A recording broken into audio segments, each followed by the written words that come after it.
In a quiet corner of Chicago, far from the glimmering skyscrapers and bustling streets, lay a neighborhood where life moved at its own pace.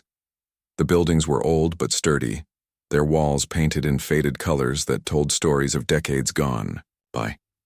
Among these homes lived Marcus Johnson, a 15-year-old boy with dreams bigger than his circumstances. His mother, Angela, worked tirelessly as a nurse's aide to make ends meet, while Marcus juggled school and a part-time job at the local grocery store to help lighten her load. Marcus wasn't like most teenagers his age.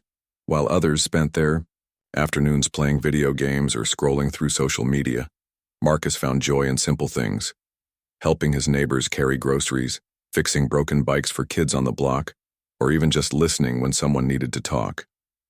He had a way of making people feel seen, even in a world that often overlooked them. Despite growing up in a place where opportunities seemed scarce, Marcus believed in doing what was right, no matter how small it might seem. One chilly evening, in late autumn, Marcus walked home from work along the dimly lit streets. The air smelled faintly of burning leaves, and the orange glow of streetlights cast long shadows across the pavement. As he turned onto Martin Luther King Jr. Drive, something caught his eye. A sleek black car parked awkwardly on the side of the road. Its hazard lights blinked steadily, and thick plumes of smoke curled out from under the hood. Curious, Marcus slowed down. That's when he saw her, a woman standing beside the car looking both frustrated and frightened. She wore an elegant coat that stood out against the backdrop of the gritty neighborhood. Her phone was pressed to her ear, but she kept glancing nervously at the passing cars, clearly hoping someone would stop to help. Without a second thought, Marcus approached her. "Ma'am, are you okay?" he asked, his voice warm and steady despite the cold night air. Startled, the woman turned to face him. Her eyes softened as she took in his concerned expression. "I'm fine," she said quickly, though her tone betrayed her anxiety. "But my car, I don't know what's wrong with it." "I can take a look," Marcus offered, already stepping closer to the smoking vehicle. "I've helped fix stuff before." The woman hesitated briefly, then nodded. "Thank you," she said, her voice tinged with relief. "My name is Emily." For the next few minutes, Marcus inspected the engine, squinting through the haze of smoke. Though he didn't have much experience with luxury cars, he knew enough about mechanics to identify the problem. The radiator had overheated. "You'll need a tow truck?" he explained, wiping his hands on his jeans. "I'll call one for you if you want." Emily smiled gratefully. "That would be wonderful. Thank you so much." As Marcus dialed the number for roadside assistance, Emily leaned against her car, watching him with a mixture of admiration and curiosity. There was something special about this young man, she thought. Not just his willingness to help, but the calm confidence he exuded. They waited together, chatting casually to pass the time. Emily learned that Marcus was a high school sophomore who worked evenings to support his family. She shared that she lived downtown and rarely ventured into this part of the city. Their conversation flowed easily, bridging the gap between their vastly different lives. But just as the tow truck dispatcher promised they'd arrive soon, disaster struck. A loud screech pierced the night air, followed by the blaring horn of an out-of-control semi-truck barreling down the street. Its headlights illuminated the scene in stark clarity, and Marcus realized with horror that the truck was heading straight toward Emily. Time seemed to slow as adrenaline surged through Marcus's body. Without hesitation, he lunged forward, grabbing Emily by the arm and pulling her off the road. They tumbled onto the grassy median just as the truck roared past, narrowly missing them. The ground shook beneath them, and the smell of burning rubber filled the air. For a moment, neither of them moved. Then slowly Emily sat up, her hands trembling as she brushed dirt from her coat. "Are you hurt?" Marcus asked urgently, scanning her for injuries. She shook her head, still too shaken to speak. Tears welled up in her eyes as she looked at him. "You saved my life," she whispered finally, her voice cracking with emotion. Marcus shrugged modestly, though his heart was racing. "Just glad you're okay," he replied. It wasn't until later, as he walked home with a bruised shoulder and a newfound sense of awe that the magnitude of what had happened began to sink in. Little did he know, this act of bravery would set off a chain of events that would change his life and the lives of those around him forever. The morning sunlight streamed through the curtains of Marcus's bedroom, casting soft golden patterns on the walls. Despite the chaos of the previous night, he had slept soundly, his body exhausted from both work and the adrenaline rush of saving Emily. When he finally woke up, the dull ache in his shoulder reminded him of the accident. Sitting up in bed, he rubbed his eyes and tried to piece together the events of the evening. The image of the truck hurtling toward them flashed in his mind, but he quickly pushed it aside. He didn't see himself as a hero, just someone who did what needed to be done. Downstairs, Angela was already awake, pacing nervously in the small kitchen. She had heard about the incident late last night when Marcus called her after the tow truck arrived. Her son's calm explanation hadn't eased her worries. She couldn't stop thinking about how close he had come to danger. Now, as she watched him shuffle into the room, her relief turned into a mix of pride and frustration. "Marcus," she began, her voice trembling slightly. "You could have been hurt worse. Or worse." "I'm fine, Mom," Marcus interrupted, gently sensing her concern. "Really, I just helped someone, that's all." Angela sighed, shaking her head. She wanted to scold him for putting himself at risk, but deep down, she knew this was who Marcus was, a boy with a heart too big for his own good. Before either of them could say more, there was a knock at the door. Startled, Angela glanced at Marcus, then went to answer it. Standing outside was a man dressed in an impeccably tailored suit, flanked by two others holding clipboards. His presence alone commanded attention. Angela blinked in surprise. "Can I help you?" she asked cautiously. The man smiled warmly, extending a hand. "Good morning. My name is Jonathan Carter. Is Marcus home?" Angela hesitated for a moment, before stepping aside to let him in. Marcus appeared behind her, his curiosity piqued. At first glance, he recognized Jonathan as the man whose face occasionally appeared in newspapers or on TV, the billionaire tech mogul known for revolutionizing the industry with his cutting-edge innovations. But why was he here? Jonathan stepped inside, his demeanor polite yet intent. "Marcus," he said, turning to the teenager, "I understand we haven't formally met, but my wife, Emily, told me everything that happened last night. I wanted to thank you personally." Marcus shifted uncomfortably, unsure of how to respond. "It wasn't a big deal," he mumbled, avoiding eye contact. "Anyone would have done the same." Jonathan chuckled softly, though there was no humor in his tone, only admiration. "Not everyone would have acted so quickly and selflessly. What you did saved her life, and because of that I owe you more than words can express." Angela, still standing nearby, felt a lump rise in her throat. She had never imagined someone like Jonathan Carter walking into their modest home, let alone expressing gratitude to her son.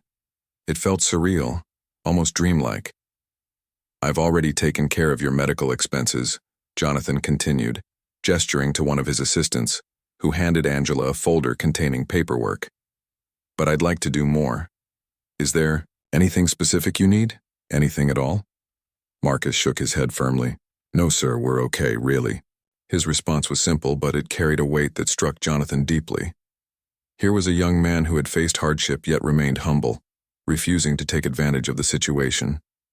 It was rare to find such integrity, especially in someone so young. Jonathan studied Marcus for a long moment, his expression thoughtful. "You remind me of myself when I was your age," he said finally. "Determined, resourceful, and kind-hearted. Those are qualities that will take you far in life. Don't ever lose sight of them." The conversation lingered for a while longer, with Jonathan asking about Marcus's school, his interests, and his plans for the future. Though initially shy, Marcus warmed up to the billionaire's genuine interest. For the first time, he allowed himself to imagine possibilities beyond the confines of his neighborhood, to dream of a world where hard work, and determination could lead to something greater. When Jonathan finally stood to leave, he extended his hand once more. "Thank you again, Marcus. You've given me and my family a gift we'll never forget." With that, he walked out, leaving Marcus and Angela staring at each other in stunned silence. Later that afternoon, Marcus returned to his usual routine, helping his mother prepare dinner while reflecting on the visit. He couldn't shake the feeling that something monumental had shifted, though he couldn't quite put his finger on it. Angela, meanwhile, found herself replaying Jonathan's words in her mind. There was sincerity in his voice, a promise that perhaps this encounter was only the beginning.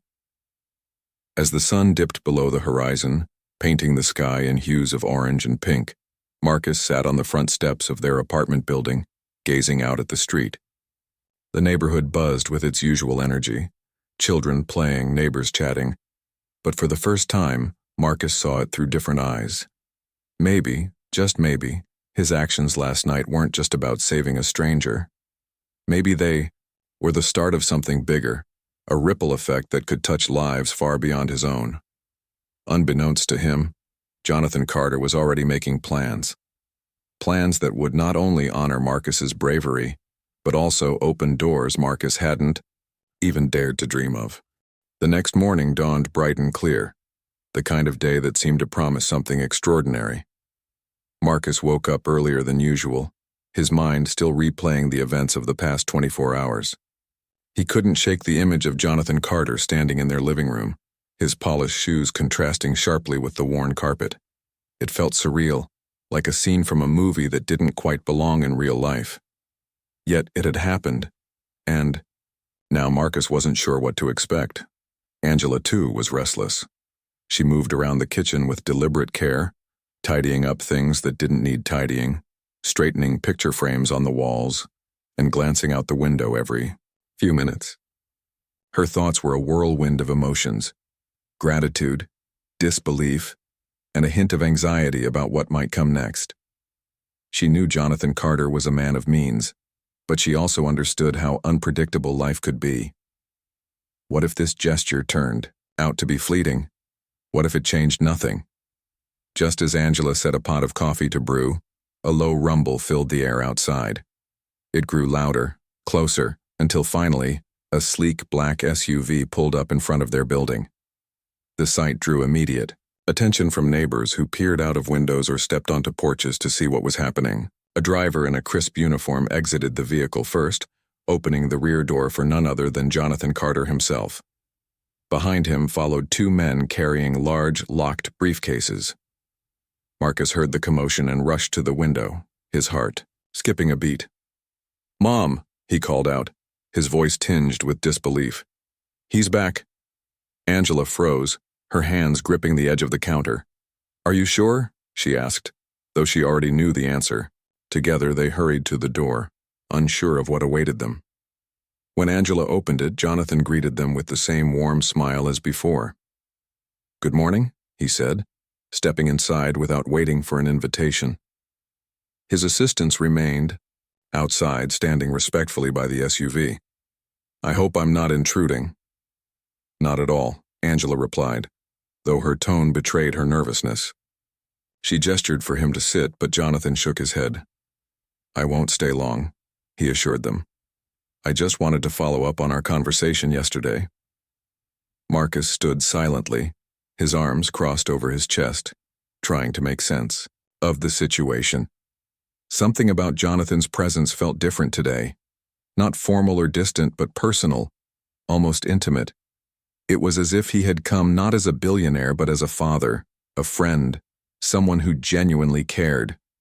"I've been thinking a lot about what you said yesterday," Jonathan began, addressing Marcus directly, "about how you don't feel like you deserve anything special for doing the right thing. And while I respect your humility, I have to disagree.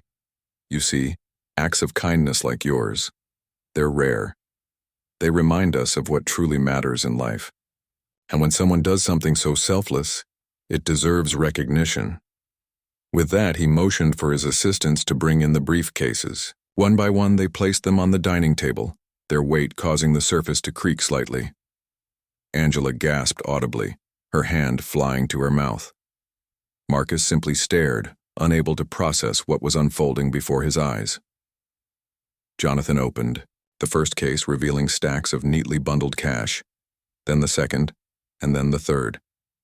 By the time all $10 million were laid bare, the room felt smaller somehow, the air thick with astonishment. Angela sank into a chair, tears streaming down her face. Marcus, however, remained rooted to the spot, his expression unreadable. "This is for you," Jonathan said softly, closing the cases and pushing them toward Marcus. "It's not charity, it's gratitude. You saved my wife's life, and because of that, I want to ensure that your future reflects the courage and selflessness you showed." For a moment, no one spoke. The silence stretched endlessly, broken only by the faint hum of the refrigerator in the background. Finally, Marcus found his voice. "Sir, I can't accept this," he stammered, shaking his head. "It's too much." Jonathan chuckled, though there was no mockery in his tone, only understanding. "Let me tell you something, Marcus. When I started my company years ago, people told me I was crazy. They said my ideas were impossible, that I'd fail, miserably. But I believed in myself and I believed in the power of giving back. That's why I'm here today, to give you the tools to build a better tomorrow, not just for yourself, but for others." Angela wiped her tears and looked at her son, her gaze filled with pride and encouragement. "Marcus," she said gently, "this isn't just about us. Think about what you can do with this. Think about the lives you can change." Marcus hesitated, his mind racing. He thought about the struggles his family had endured, the late nights, the sacrifices, the constant worry about making ends meet. He thought about his friends in the neighborhood, many of whom dreamed of opportunities they feared would never come. And he thought about Jonathan's words. "Acts of kindness like yours, they're rare." Slowly, Marcus nodded. "If this is really what you want," he began, his voice barely above a whisper, "then thank you. Thank you for believing in me." Jonathan smiled, visibly moved. "Believe in yourself, Marcus, that's all that matters." With that, he extended his hand once more, sealing the moment with a firm handshake. As he turned to leave, he paused, at the doorway. "Oh, and one more thing," he added, glancing back. "Use it wisely. This isn't just money, it's a chance to rewrite your story."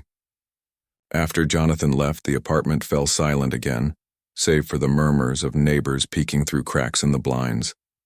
Angela hugged her son tightly, her tears soaking into his shirt. "We did it, Marcus," she whispered. "You did it." But Marcus didn't feel triumphant. Instead, he felt a strange mix of awe and responsibility. $10 million. The number swirled in his mind, overwhelming yet exhilarating. He knew this wasn't the end. It was only the beginning. He sat down at the table, staring at the closed briefcases. Marcus made a silent promise to himself. This gift wouldn't just change his life. It would become a force for good. A way to lift others up the way Jonathan had lifted him. For the first time in a long time, the future didn't seem so uncertain. It felt full of possibilities, each one waiting to be shaped by the choices he would make, and deep down, Marcus knew exactly where to start. The days following Jonathan Carter's visit passed in a blur for Marcus and his family. News of the $10 million gift spread like wildfire through their tight-knit neighborhood, sparking conversations on every corner. Some people were thrilled for the Johnsons, clapping Marcus on the back and calling him a local hero. Others whispered behind closed doors, questioning whether such wealth was deserved or if it might change Marcus for the worse. Despite the mixed reactions, one thing was certain. Life as they knew it had been turned upside down. At first, Marcus struggled to adjust. The weight of the money and the responsibility that came with it felt almost suffocating. Every decision he made seemed magnified, as though the entire world was watching. Should he quit his part-time job at the grocery store? What should he do about school? How could he use this windfall to help others without losing himself in the process? These questions swirled endlessly in his mind, keeping him awake at night. Angela, sensing her son's unease, sat him down one evening. "Marcus," she said gently, placing a hand on his shoulder. You don't have to figure everything out right now. Take your time. Breathe. I know, Mom, Marcus replied, his voice heavy with uncertainty. But it's not just about us anymore. People are counting on me, even if they don't say it out loud. I can't mess this up. Angela smiled softly, her eyes filled with pride. You won't. You've always had a good heart, Marcus. That's what got us here in the first place. Trust yourself. Her words offered some comfort, but Marcus still needed guidance. Fortunately, Jonathan Carter proved to be more than just a generous benefactor. He became a mentor. Over the next few weeks, Jonathan reached out regularly, inviting Marcus to meetings, dinners, and even tours of his tech company's headquarters. At first, Marcus felt out of place among the polished executives and high-powered entrepreneurs, but Jonathan went out of his way to make him feel welcome. Think of this as your crash course in leadership, Jonathan explained during one of their visits. You've already shown incredible courage and character. Now it's time to learn how to channel those qualities into something bigger. Under Jonathan's guidance, Marcus began to see the possibilities stretching before him. Together, they set aside funds for his education, ensuring he could attend any college he chose. They invested in long-term savings accounts and consulted financial advisors to create a stable foundation for the future.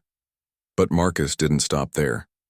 Inspired by his mother's sacrifices and the struggles of his community, he decided to give back in meaningful ways. One of his first initiatives was establishing a scholarship program for underprivileged students in the neighborhood. He named it the Courage Fund, after Jonathan's words about bravery and selflessness. The goal was simple: to provide resources and opportunities for kids who dreamed of achieving greatness but lacked the means to pursue their goals. When the program launched, dozens of families lined up to apply, their faces lighting up with hope. Meanwhile, Emily Carter stepped in to support Angela, forming an unexpected friendship rooted in mutual respect and admiration. Emily admired Angela's resilience and determination, while Angela appreciated Emily's warmth and genuine interest in making a difference. Together, they organized workshops and events aimed at empowering women in the community, teaching skills like budgeting, entrepreneurship, and career development. These gatherings brought neighbors together, fostering connections that transcended age, background, and circumstance. Despite these efforts, Marcus couldn't escape the nagging feeling that he wasn't worthy of the attention or the money. Late at night, when the house was quiet and the world outside seemed distant, he would sit by the window staring at the stars. Why me? He wondered aloud, his voice barely audible. What did I do to deserve all this? It was during one of these moments that Angela found him. Sitting beside him, she wrapped an arm around his shoulders. You're asking the wrong question, sweetheart, she said softly. Instead of asking why you deserve it, ask what you're going to do with it. That's the real test. Her words struck a chord deep within Marcus. She was right. He couldn't change the past, but he could shape the future. And so he resolved to focus less on guilt and more on action. He threw himself into his studies, determined to excel academically. He volunteered at local shelters, mentoring younger kids and sharing stories of perseverance. He even started brainstorming ideas for his own projects, inspired by Jonathan's vision of using technology to improve lives. As weeks turned into months, Marcus noticed subtle shifts, not just in his circumstances, but in himself. He carried himself with newfound confidence, standing taller and speaking more assertively. His friends joked that he was turning into a grown-up, but Marcus knew it was more than that. He was learning to embrace the role fate had thrust upon him, not as a burden but as an opportunity. Still, challenges remained. Not everyone celebrated Marcus's success. Some classmates grew jealous, accusing him of thinking he was better than them. A few neighbors grumbled about how the money had gone to someone so young, insisting it should have been shared equally among the community. Even members of his extended family questioned his decisions, pressuring him to invest in their personal ventures or lend them money. Through it all, Marcus leaned on the lessons he'd learned from Jonathan and his mother. Stay humble, stay focused, and above all, stay true to yourself. He listened patiently to criticism, acknowledging its validity without letting it derail his plans. When confronted with negativity, he responded with kindness, reminding himself that change often sparked resistance. By the end of the year, Marcus had transformed not only his own life but also the lives of those around him. The Courage Fund awarded its first round of scholarships, sending bright young minds off to universities across the country. Angela and Emily's workshops had empowered dozens of women to start businesses or pursue careers they once thought impossible. And Marcus himself had grown into a leader, earning the respect and admiration of peers and elders alike. Yet, despite all the progress, Marcus knew this was only the beginning. There was still so much work to be done, so many lives to touch. As he stood on the rooftop of their apartment building one crisp winter evening, gazing out at the city skyline, he allowed himself a small smile. The road ahead wouldn't be easy, but he was ready. For the first time, he truly believed in the power of possibility and in his ability to make a difference. And somewhere, watching from afar, Jonathan Carter smiled too, knowing that the boy who saved his wife's life had become something far greater, a beacon of hope for an entire community. As the years rolled by, Marcus Johnson grew into a young man who carried himself with quiet confidence. The shy teenager who once doubted his worth had transformed into someone driven by purpose and vision.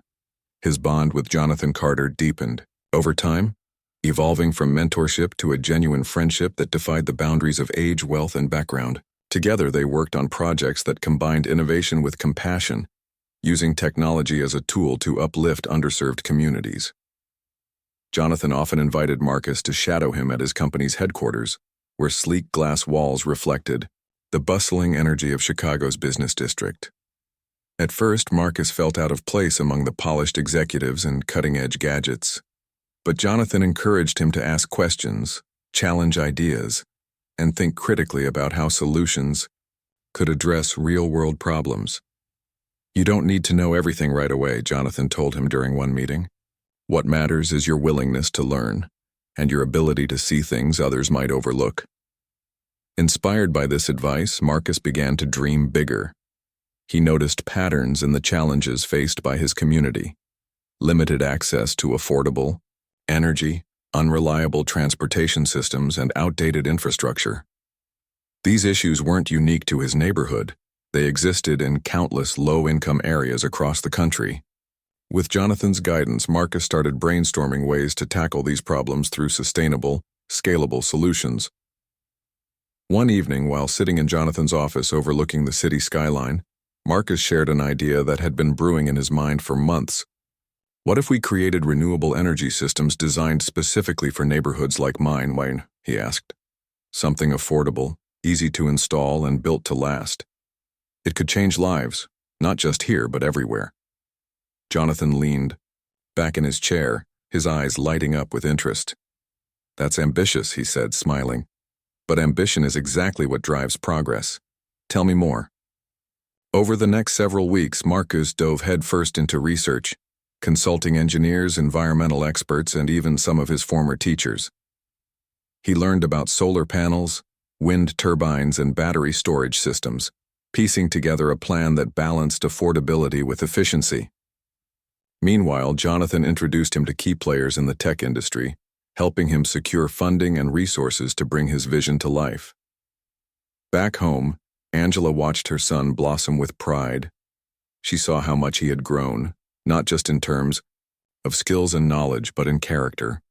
Where once he had questioned his place in the world, Marcus now stood firm in his belief that he could make it better. And he wasn't alone. Emily Carter had become a steadfast ally, working alongside Angela to support initiatives aimed at empowering women and families. Their efforts culminated in a series of community events that brought people together in ways no one had anticipated. One such event was a tech day hosted in Marcus's old neighborhood. Dozens of local kids gathered in a park-turned-innovation hub, eager to explore hands-on exhibits showcasing renewable energy, robotics, and coding. Volunteers, many of whom were college students funded by the Courage Fund, guided participants through activities sparking curiosity and creativity. For Marcus, seeing the joy on the children's faces was deeply rewarding. He remembered being their age, dreaming of opportunities that seemed impossibly far away. Now he was creating those opportunities, not just for himself, but for others. It was a humbling reminder of why he had embarked on this journey in the first place. Meanwhile, Jonathan and Emily continued to play pivotal roles in Marcus's life. Their relationship with the Johnsons had blossomed into something akin to family. Holidays were spent sharing meals around the table, laughter filling the air as stories were exchanged. Even Angela found herself opening up in ways she never expected, confiding in Emily about her hopes and fears for Marcus's future. "You've done an incredible job raising him," Emily said one afternoon as they sipped tea on Angela's porch. "He's going to change the world." Angela smiled, her eyes glistening with emotion. "I hope so," she replied. "But I also hope he stays grounded. That's the hardest part, isn't it? Keeping your feet on the ground when everyone else wants to put you on a pedestal." Emily nodded thoughtfully.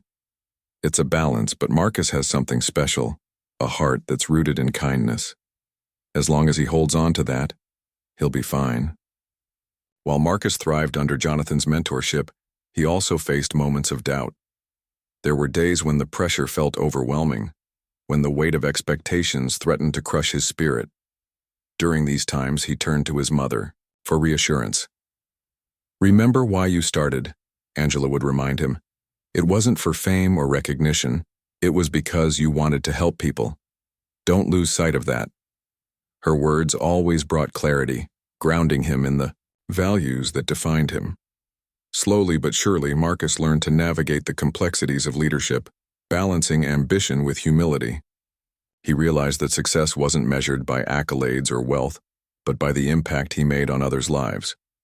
By the time Marcus graduated from high school, he had already laid the foundation for his future. Armed with scholarships and grants, secured through the Courage Fund, he enrolled in a prestigious university to study engineering and innovation. His professors quickly recognized his potential, praising not only his technical skills but also his determination to use technology as a force for good. During breaks from school, Marcus returned home to check on his community projects. The renewable energy initiative he had envisioned years earlier was finally taking shape, thanks to partnerships with local governments and private investors.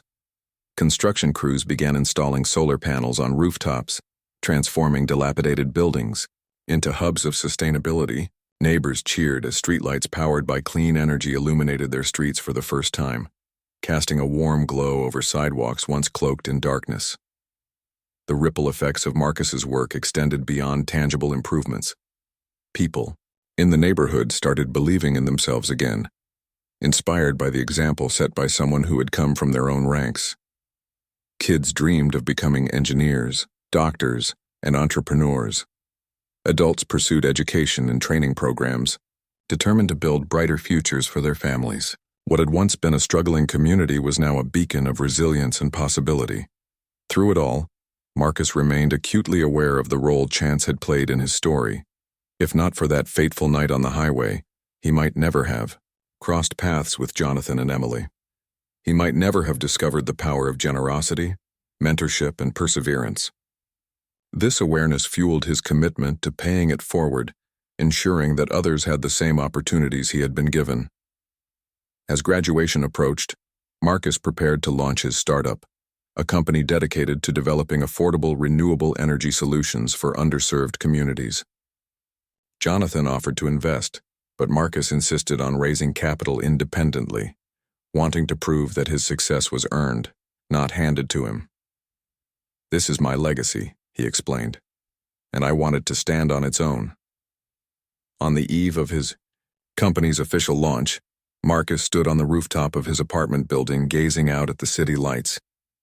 Beside him stood Jonathan, who had come to offer his congratulations and perhaps a bit of wisdom.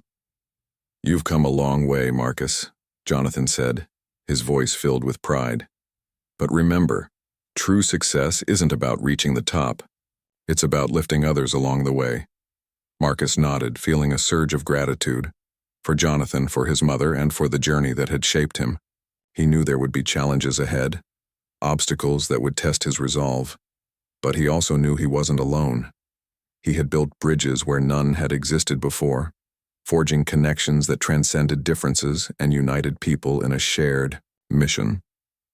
And as he looked out at the horizon, bathed in the soft glow of a rising sun, Marcus allowed himself a moment of quiet triumph. The road ahead was uncertain, but one thing was clear: he was ready to face whatever came next. Years had passed since that fateful night on the highway, and Marcus Johnson's journey had come full circle. The boy who once walked home from his part-time job in a worn-out hoodie now stood at the forefront of a movement to transform underserved communities through innovation and compassion. His startup, Renew Nova Tech, had grown into a thriving enterprise, earning recognition not only in Chicago but across the nation. Yet, despite the accolades and achievements, Marcus remained grounded, always remembering the values instilled in him by his mother and the lessons he learned from Jonathan Carter. The day of Renew Nova's flagship project launch arrived under clear blue skies. Hundreds of people gathered in Marcus's old neighborhood for the grand unveiling, a state-of-the-art renewable energy system designed specifically for low-income areas. Rows of solar panels gleamed atop rooftops, powering homes, schools, and community centers with clean, affordable energy. Streetlights hummed softly, casting a steady glow over freshly paved roads lined with trees planted by local volunteers. It was more than just an infrastructure upgrade. It was a symbol of hope, resilience, and possibility. As Marcus stepped onto the stage set up in the heart of the neighborhood, the crowd erupted into applause. Children waved handmade signs bearing messages like "Thank you, Marcus," while elders wiped tears from their eyes. Angela sat in the front row, beaming with pride as she watched her son address the audience. Beside her, Jonathan and Emily Carter exchanged knowing smiles, their presence a testament to the bond they had formed with the Johnsons over the years. "Today," Marcus began, his voice steady yet filled with emotion, "is about more than just flipping a switch or turning on a light. Today is about proving that no matter where you come from, you have the power to create change, not just for yourself, but for everyone around you." He paused, scanning the sea of faces before him. Some were familiar, neighbors he had grown up with, friends who had cheered him on during tough times. Others were strangers drawn by the promise of renewal and opportunity. To each of them, Marcus spoke directly, his words resonating deeply. "When I was 15, I didn't think much about my future. I worked hard because I wanted to help my mom, and I helped others because it felt like the right thing to do. But life has a funny way of surprising us. One act of kindness led me here, to this moment, surrounded by people who inspire me every single day." He went on to thank those who had supported him along the way. His mother, whose sacrifices laid the foundation for everything he achieved. Jonathan and Emily, whose generosity and mentorship opened doors he never dreamed possible. And the community itself, whose strength and spirit kept him rooted in purpose. "This project isn't mine alone," Marcus emphasized. "It belongs to all of us. Every person here played a role in making it happen, whether by volunteering, spreading the word, or simply believing that something better was possible. Together, we've shown that when we work as one, there's nothing we can't accomplish." The ribbon-cutting ceremony marked the official start of the initiative. As Marcus snipped the red ribbon, cheers erupted, echoing through the streets. For many residents, this moment represented far more than access to renewable energy. It signified a new chapter in their lives, one defined by empowerment and self-sufficiency. Afterward, Marcus mingled with attendees, shaking hands, posing for photos, and listening to stories of how the project had already begun to impact lives. A young girl approached him shyly, clutching a drawing she had made of the solar panels. "This is amazing," she said, her voice trembling with excitement. "Can I be like you when I grow up?" Marcus knelt down to her level, smiling warmly. "You already are amazing," he replied. "And yes, you can absolutely be whatever you want to be. Just remember to stay curious, stay kind, and never stop dreaming." Throughout the afternoon, similar interactions unfolded, reinforcing Marcus's belief in the importance of representation. Growing up, he hadn't seen many people who looked like him in positions of influence, Now he understood the profound impact of visibility, how seeing someone succeed could ignite hope in others facing similar struggles. Behind the scenes, Jonathan observed quietly, marveling at the young man Marcus had become. He thought back to their first meeting, the quiet teenager standing awkwardly in a hospital room, and marveled at how far he had come. "You did good, kid," Jonathan murmured to himself, a proud grin spreading across his face. Later that evening, as the festivities wound down, Marcus joined Jonathan and Emily for dinner at a nearby restaurant. Over plates of hearty food and shared laughter, they reflected on the day's events and the journey that had brought them together. "You know," Jonathan said, raising his glass in a toast, "I used to think I was helping you, but now I realize you've helped me just as much, if not more. You reminded me why I started doing what I do in the first place." Marcus shook his head modestly, though his eyes sparkled with gratitude. "None of this would have been possible without you two. You didn't just give me money, you gave me a chance. And that's worth more than anything," Angela chimed in, her voice thick with emotion. "We're family now," she declared, reaching across the table to take Emily's hand. "No matter what happens next, we'll always have each other." The sentiment lingered in the air, binding them closer than ever before. They weren't just benefactors and beneficiaries. They were partners in a shared mission to make the world a better place. In the months that followed, Renew Nova expanded its reach, implementing similar projects in cities nationwide. Marcus traveled extensively, speaking at conferences, collaborating with policymakers and inspiring young innovators to pursue careers in sustainability. Yet no matter how busy he became, he always made time to return home, staying connected to the roots that grounded him.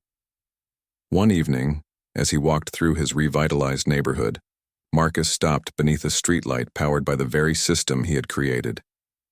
The soft hum of electricity filled the air, a reminder of how far they had come. He thought about the challenges they had faced, the doubts they had overcome, and the lives they had touched along the way. For Marcus, success wasn't measured by wealth or fame. It was embodied in moments like this, where the fruits of his labor illuminated not just streets, but futures. He had started as a boy with a dream, driven by kindness and courage. And now, as a man with a legacy, he carried those same qualities forward, ensuring that the cycle of giving continued. As he gazed up at the stars, Marcus whispered a silent thank you to fate, to his loved ones, and to the stranger whose life he had saved all those years ago. That single act of bravery had sparked a chain reaction, proving that even the smallest gestures could lead to extraordinary outcomes.